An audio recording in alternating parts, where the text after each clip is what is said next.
Over the past decade, war has ravaged across various corners of the globe. And while they are all different in scope and stakes,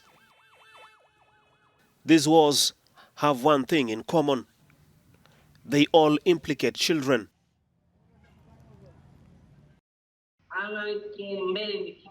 I was very young, and one day I was coming back from the fields with Mom and Dad, and we were caught in an ambush by an armed group called the Mai Mai.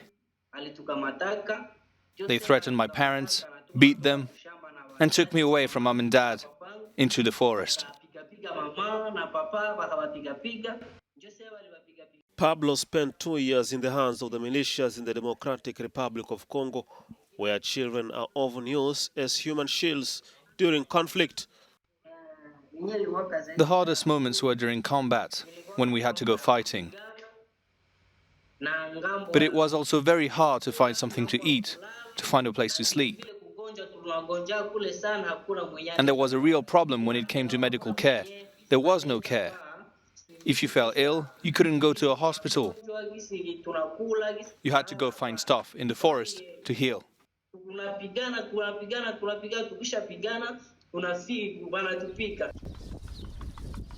Across the world, an estimated 1 in every 6 children is affected by conflict, and the number of those forced into war is on the rise. There's been a 75% increase in the number of child soldiers in the past 10 years. Extreme poverty is one of the main explanations of child recruitment, because armed groups promise the children and their families that they will be provided with food, that they will be given an education, and that's the promise that can lure families into giving their children away to such groups.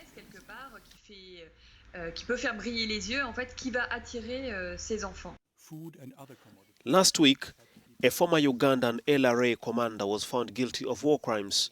The International Criminal Court rejected defense arguments that Dominic Ongwen, recruited as a child at the age of 9, was himself a victim.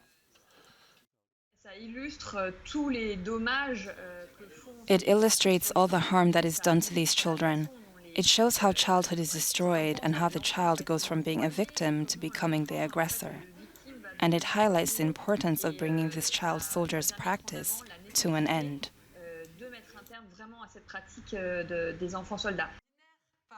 Pablo has been given a second chance. During rehabilitation, he learned carpentry and found a new path. But with the number of conflicts on the rise, it's estimated that hundreds of thousands of children will remain stuck in an endless cycle of violence with no way out.